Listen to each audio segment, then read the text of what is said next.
then, next up, we gotta talk about how officials at FEMA are defying court orders to comply with the Trump administration and firing those who refuse to do the same. Because FEMA, the Federal Emergency Management Agency, it's one of those agencies that's particularly drawn the ire of Trump and his supporters, and now, more than ever, it may be on the chopping block. And to fully appreciate what's happening now, we gotta take it back to the second week of Trump's presidency first. Because that is when his administration ordered a government-wide funding freeze that quickly sparked not only confusion, but also major doubts about its constitutionality. With it then not being too long before a federal judge put a temporary pause on the funding freeze, and a second judge also issued a temporary restraining order against the directive just a few days later. And then, this week, that same judge said that the Trump administration had failed to comply with the order, and notably, that being the first time a judge has explicitly stated that the Trump administration is disobeying a judicial mandate. But despite that, it was just hours later when a senior FEMA official reportedly defied the order, sending an email instructing staff to freeze funding for various grant programs going back several years. With that, including those focused on emergency preparedness, homeland security, firefighting, protecting churches from terrorism, and tribal security. NBC News even reporting that it obtained screenshots of that email from a recipient who requested anonymity out of fear of reprisal. With that person also claiming that the official's instructions violated the court order and adding, there's a lot of people who are running scared and trying to appease the new administration. And with that, you've got NBC reporting that civil servants are basically finding themselves caught between a rock and a hard place. Right, on one hand, they may technically be breaking the law if they do what they're told, but then on the other hand, they risk getting fired if they defy the Trump administration.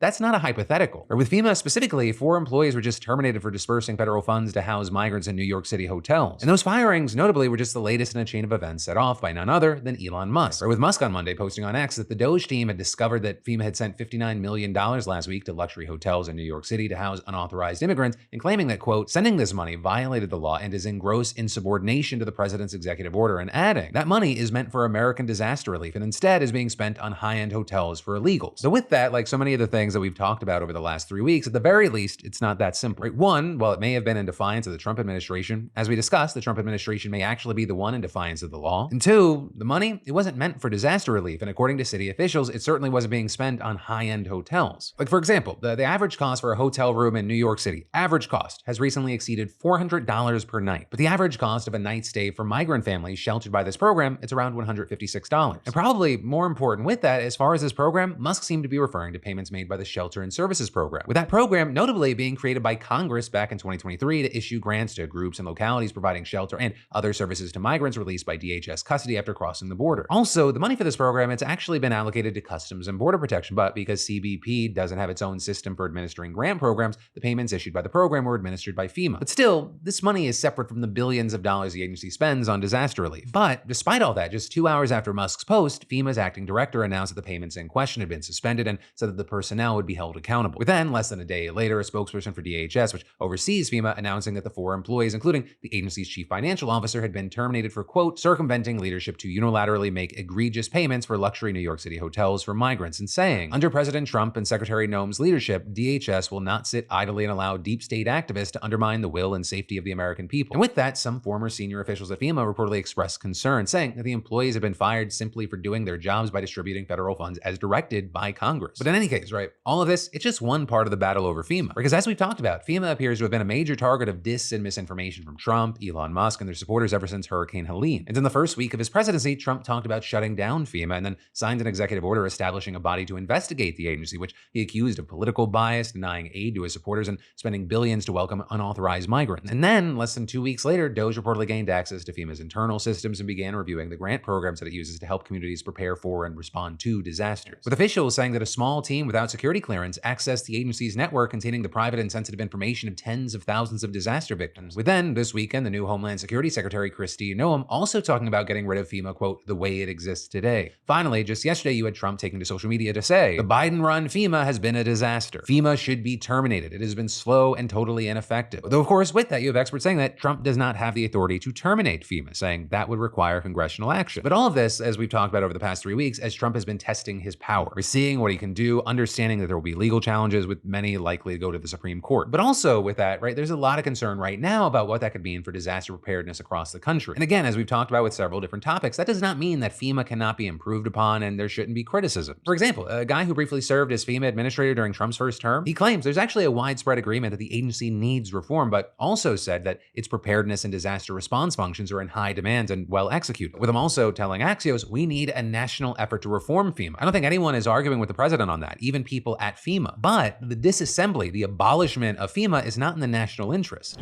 Hey, thanks for watching, and I hope you enjoyed this clip from the full Philip DeFranco show. And also, a big thanks to Squarespace for sponsoring our Clips channel. Turn your passion into profit over at squarespace.com/Phil, or use the QR code. Because whether you're launching a business or a lucrative side hustle, your website is your digital business card. It's the only space where you control the story, no algorithms or distractions. And with Squarespace, it's so easy because they got a ton of stunning professional templates with drag and drop editing that makes site design incredibly simple, no coding required. So get started for free at squarespace.com/Phil, or scan the QR code on screen and use code Phil for 10% off when ready to launch. Squarespace.com/Phil.